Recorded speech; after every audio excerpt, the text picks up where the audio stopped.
بسم اللہ الرحمن الرحیم۔ السلام علیکم میرے پیارے دوستوں اور دینی بھائی بہنوں، آج ہم بات کرنے والے ہیں ایک ایسی عبادت کے بارے میں جو صرف ایک مہینہ نہیں بلکہ ایک پوری زندگی کا رخ بدل دیتی ہے۔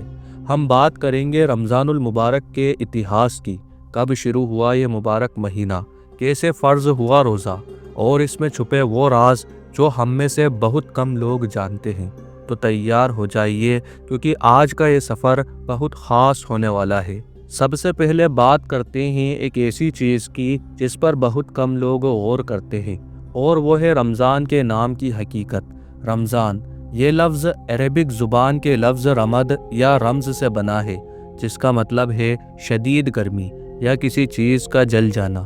عرب کے علماء کہتے ہیں کہ اس مہینے کو رمضان اس لیے کہا گیا کیونکہ یہ مہینہ گناہوں کو اس طرح جلا دیتا ہے جیسے تیز دھوپ زمین کی گرمی کو۔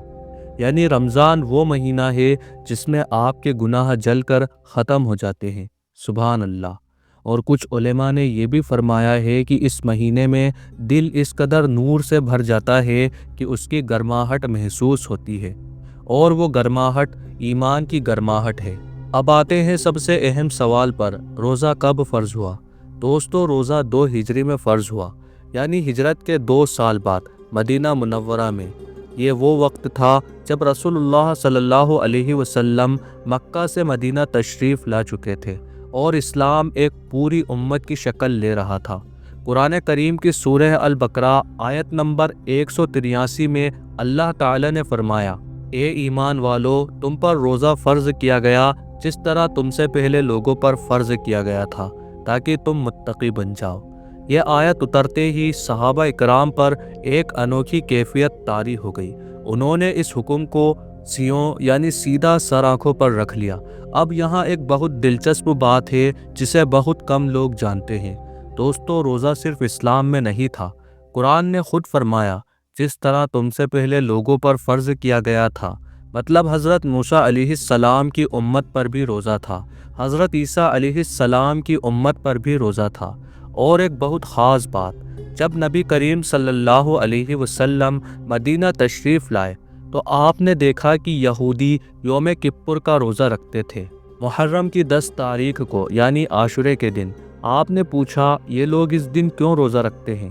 جواب ملا، اس لیے کہ اس دن اللہ تعالیٰ نے حضرت موسیٰ علیہ السلام کو فرعون سے نجات دی تھی۔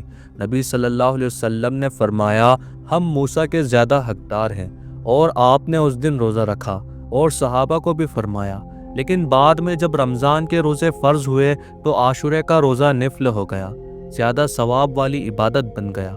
یعنی رمضان سے پہلے بھی روزہ تھا، لیکن رمضان کا روزہ آ کر سب روزوں کا بادشاہ بن گیا۔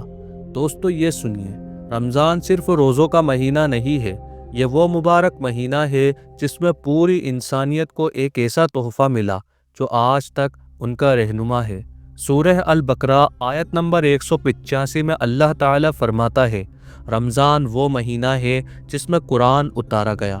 قرآن پاک 23 سالوں میں نازل ہوا، لیکن اس کی ابتدا رمضان میں لیلۃ القدر کی رات میں ہوئی، یعنی وہ پہلی وحی، اقرأ بسم ربک الذی خلق۔ اس کا مطلب پڑھ اپنے رب کے نام سے جس نے پیدا کیا۔ یہ رمضان کی ایک رات میں اتری، اس لیے رمضان اور قرآن کا رشتہ ایک اٹوٹ رشتہ ہے۔ یہ 2 چیزیں ایک دوسرے کے بغیر مکمل نہیں ہیں۔ اب ایک اور کمال کی بات جانیے، پہلے رمضان کیسا تھا؟ جب پہلی بار رمضان کے روزے فرض ہوئے اس وقت صحابہ اکرام کے لیے کچھ چیزیں آج سے الگ تھیں۔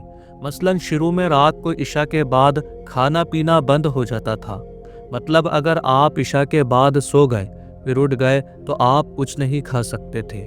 ایک دفعہ حضرت عمر بن خطاب رضی اللہ عنہ کی یہ حدیث ملی ہے کہ وہ رات کو اپنی زوجہ سے مل آئے۔ بعد میں انہیں افسوس ہوا کہ انہوں نے یہ کام روزے کی پابندی کے خلاف سمجھا۔ وہ نبی صلی اللہ علیہ وسلم کے پاس آئے اور معافی مانگی۔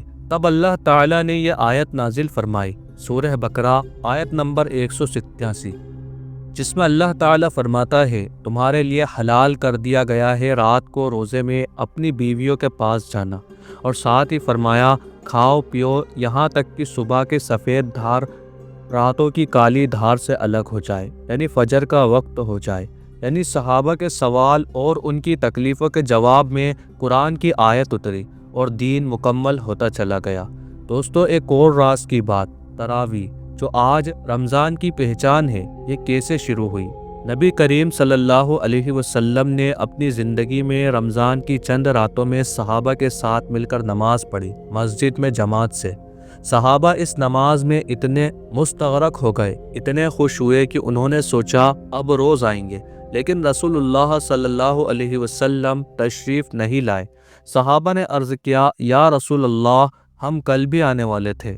آپ صلی اللہ علیہ وسلم نے فرمایا، مجھے ڈر تھا کہ کہیں یہ تم پر فرض نہ ہو جائے اور تم ادا نہ کر پاؤ۔ یعنی نبی صلی اللہ علیہ وسلم نے تراویح کو اس ڈر سے چھوڑ دیا کہ کہیں امت پر بوجھ نہ بن جائے۔ یہ ان کی شفقت تھی امت پر۔ پھر جب حضرت عمر فاروق رضی اللہ عنہ خلیفہ بنے، انہوں نے دیکھا کہ لوگ الگ الگ چھوٹے چھوٹے گروپ میں تراویح پڑھ رہے ہیں۔ انہوں نے فرمایا، کتنا اچھا ہوتا اگر انہیں ایک امام کے پیچھے جمع کر دیا جائے، اور انہوں نے حضرت ابی بن کعب رضی اللہ عنہ کو امام مقرر کیا اور 20 رکعت تراویح جماعت سے شروع ہوئی۔ حضرت عمر نے اس جماعت کو دیکھ کر فرمایا کہ یہ کتنی اچھی چیز ہے جو ہم نے جمع کی، اور تب سے 1400 سالوں سے دنیا بھر میں رمضان کی راتوں میں تراویح پڑھی جا رہی ہے۔ دوستو، رمضان کے اتہاس کا سب سے چمکتا ہوا حصہ ہے لیلۃ القدر۔